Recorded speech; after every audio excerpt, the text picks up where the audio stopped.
6월 25일 수요일 김혜정의 톡톡 동안입니다. 대구 경북 청년 중 40%는 일하면서 최저임금이나 주휴수당 위반 등의 피해를 입은 것으로 나타났습니다. 대구 경북 대학생 청년 노동 인권사업단이 청년 노동 실태 조사를 결과를 발표하고 대책을 촉구했는데요. 민주노총 경북지역본부 송목은 수석 부위원장과 자세한 내용 알아보죠. 안녕하세요. 네, 안녕하십니까. 네, 지역 청년들을 대상으로 노동 실태를 조사하셨다고요? 네, 그렇습니다. 저희 민주노총 경북지역본부하고 대구지역본부하고 그리고 한국비정규교수노동조합 영남대 분회 그리고 영남대 학생 개명대 학생들인데요. 네. 영남대 민주학생연대 개명인 목소리 이런 단체들과 함께 지난 4월 30일부터 6월 4일까지 한 총 6주간에 걸쳐서 조사를 했고 네. 실태조사 응답자 수가 404명인데 유효 응답자 수가 385명 정도여서요. 꽤 의미 있는 조사가 진행된 것 같습니다. 네. 이 조사 결과를 보니까 근로기준법 위반 피해를 본 경우가 네네. 40%나 됐다고요?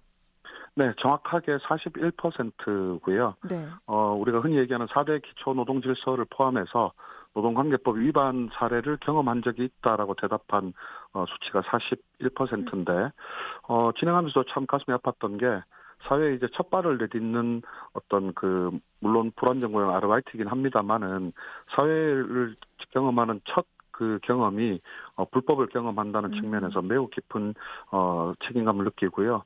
우리 사회가 시급하게 개선해야 될 과제라고 생각이 들었습니다. 네. 그러면 주로 어떤 내용의 위반이 좀 많았습니까? 네, 일단은 최저임금 위반이 20%가 넘었고요. 네. 근로계약서를 여전히 미작성하는 사업장도 이 사례도 32.7% 꽤 높게 나왔고요. 네. 근무 중 불리한 처우나 위법 사례도 20%또 44% 이렇게 나와서 매우 심각한 좀 지표라고 보고 있고요. 특히 네. 최저임금 위반 같은 경우는 우리나라 전체 노동자들의 최저임금 위반율과 비교해 봤을 때 네. 한 2배 수치 가까이 되는 수치여서 오히려 이 학생들이나 청년들이 더 노동 취약계층으로 놓이고 있다라고 좀 보여집니다. 네. 그러니까 노동관계법령 위반 경험이 있는 분들 중에서 근로계약서 미작성이 가장 많았네요. 네네, 그렇습니다. 그리고 이제 최저임금 위반, 불리한 처우 이렇게 다양한 위반 사항들이 발견이 됐는데 또 네네. 특히나 남성보다 여성 청년들이 이런 피해를 많이 경험한 걸로 나타났다고요. 예, 그렇습니다. 우리가 일반적 통계에서 봤을 때 여성들이 굉장히 이 차별을 받거나 취약한 측면이 많은데요. 네. 비정규직 비율도 여성들이 훨씬 높고 네. 직군이 같을 때 이 받는 임금도 남성보다 절반 수준에 미치고 또 노동 현장이 아니라 여성 가구주일 경우에도 네. 빈곤 비율이 2배 정도 되는 이런 어떤 심각한 사회적 지표를 접할 수 있는데 네. 이번 조사를 통해서도 여학생들이 남학생보다 이 노동법 이 위반 사례를 경험한 비율이 44%로 남성보다 무려 16%나 더 높게 나왔었고요. 네. 강론으로 들어서 근로계약서 미작성 같은 경우도 13%가 더 높고, 네. 아까 앞에 살펴봤던 최저임금이나 주휴수당 등 전체 지표가 네. 여성들이 월등히 불법이나 위법 사례를 경험한 사례가 더 높게 나타나는 걸로 조사가 됐습니다. 혹시 이런 특별한 이유가 있습니까? 우리 사회에 만연해 있는 여성들에 대한 어떤 차별과 편견의 연장이 이런 학생들 또는 청년들의 일자리까지도 깊이 침투해 있는 것으로 좀 이해가 되고요. 거기에 대한 정확한 원인이나 이런 것들은 좀 더 면밀하게 분석할 필요가 있다고 생각합니다. 네. 근데 아르바이트를 하는 경우에 이럴 때도 이제 근로계약서를 꼭 써야 하는 건지 이 부분도 좀 궁금합니다. 네, 반드시 작성을 해야 됩니다. 음, 근로기준법상. 예. 네. 그러면은 최저임금 위반을 했을 때 이건 또 처벌 대상은 아닙니까? 예, 최저임금 위반은 처벌 대상이고요. 일반적인 임금 체불이 2년 이하의 징역 또는 2천만 원 이하의 벌금형에 처해지는데 네. 최저임금 위반은 3년 이하의 징역 또는 3천만 원 이하의 벌금형에 처해지는 조금 더 무거운 양형이 주어지는 그야말로 조금 더 책임성 있게 네. 이 법을 누구나 지켜야 되는 것으로 이해를 하시면 되겠습니다. 네, 최저임금도 정말 지켜야 하는 그런 사안인데 또 네, 보면은 이 주휴수당 관련해서도 네네. 불리한 경험이 있었다라는 결과가 나왔었잖아요.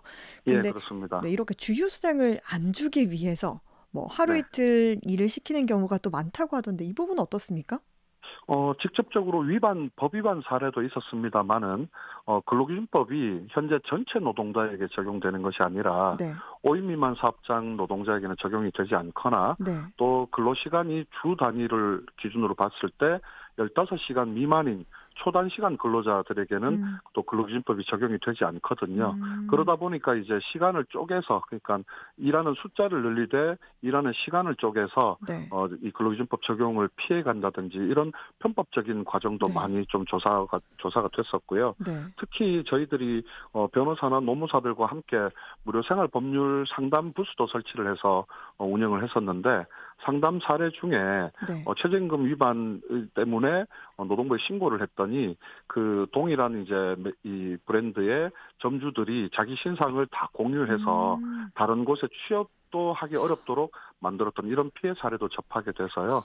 이런 어떤 꼭 반드시 법 위반 사례뿐만 아니라 네. 노동 환경을 오염시키는 저해하는 이런 요소들도 시급하게 개선돼야 될 요소인 것 같습니다. 그렇겠네요. 아니 그러면 청년들이 이런 피해를 입었을 때 네네. 어떻게 대처하는 걸로 나타가 났습니까? 일단은 다행히 요즘은 또 많이 이런 정보들이 알려져서 고용노동부에 직접 신고나 상담을 통해서 사건을 처리한 경우, 또 저희 민주노총이나 이런 노동단체의 조력으로 그런 대응을 한 숫자가 전체 이 숫자 중에 45.2%로 절반 가까이는 구제를 받는 것으로 나타나고요. 네. 또 특이하게도 인터넷이나 SNS를 통해서 정보를 얻어서 대응을 했다라는 음. 응답도 17%로 나왔는데, 네. 주목할 점은 이 중에서 35%의 응답자는 별다른 대응을 하지 못하고 어. 그냥 이제 참고 넘어갔다라는 응답이 있었습니다. 네. 그래서 이 사회초년생들이 사회에 나서 처음으로 경험하는 것이 음. 체념과 좌절 이런 형태로 어쩔 수 없이 참고 넘어간다라는 응답에 저희도 많이 아. 가슴이 아팠었고요. 네. 시급한 어떤 대책이나 개선이 필요해 보입니다. 정말 그래 보입니다. 그래서 이제 청년들이 이미 부채를 갖고 있는 경우도 많았다면서요. 네네. 저희들이 노동 환경뿐만 아니라 이 학습을 하는 과정에서 청년 부채에 대해서도 같이 조사를 했는데요. 네. 부채가 있다라는 응답이 34.8%였고, 네. 그것도 500만 원 이상의 꽤 큰 부채 비율도 20% 가까이 꽤 높게 음. 나왔습니다. 네. 무엇보다도 부채의 원인이 교육비를 마련하기 위해서, 즉 등록금이나 음. 교육에 들어가는 비용을 충당하기 위해서라는 응답이 82%여서 네. 이 부모로부터 조력을 받지 못하는 어떤 이런 환경에 있는 학생들이 음. 부채에도 놓이면서 이 노동 환경도 열악하지만 네. 부채까지 진 어떤 이중고를 겪고 있는 어떤 이런 문제를 확인할 수 있었습니다. 네.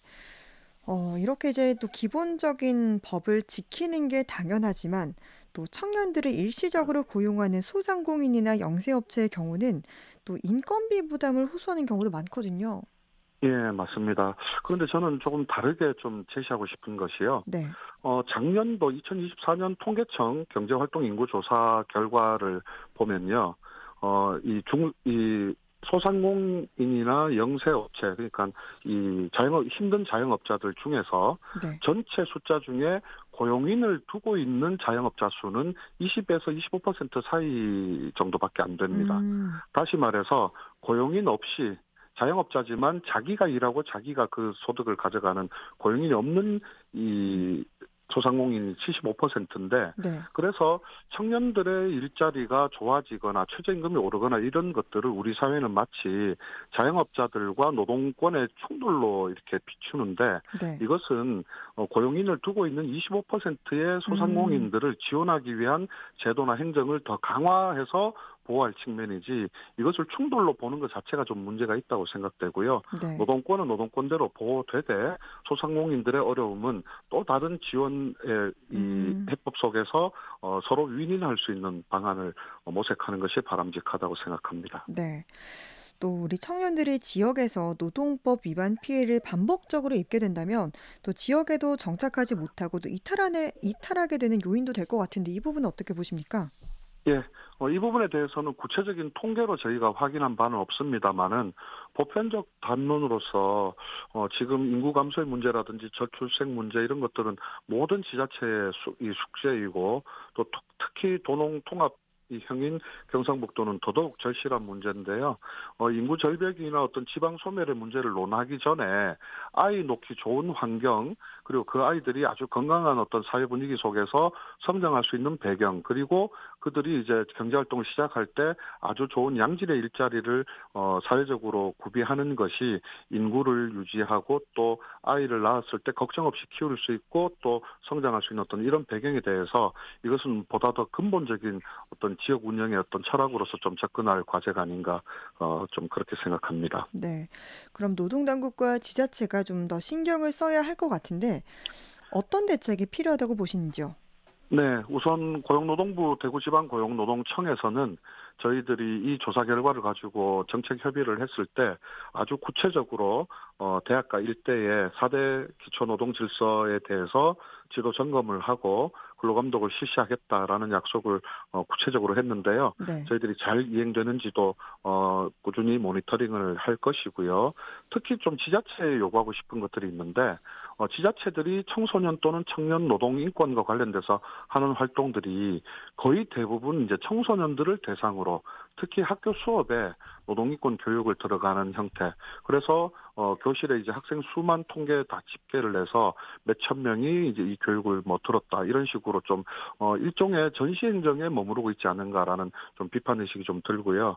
실제 노동 현장에 첫 발을 내디디는 대상인 청년들과 대학생들을 구체적으로 보호할 수 있는 이런 것들을 지자체에서 조례로 제정해서 전시행정이 아닌 실효성을 거둘 수 있는 어떤 노동 취약 대상에게 지원하는 방안 그리고 구제하는 방안들을 고용노동부뿐만 아니라 지자체도 구체적으로 마련해야 된다고 생각을 하고요. 저희들이 관련 내용을 청년 대학생 노동인권 보호 조례로 좀 주민 발의 형태로 좀 마련해서 하반기에는 노동 취약 대상들이 지원을 받고 구제받는 과정이 지자체 역할로 구체화될 수 있도록 네. 사업을 해 나갈 계획입니다. 네.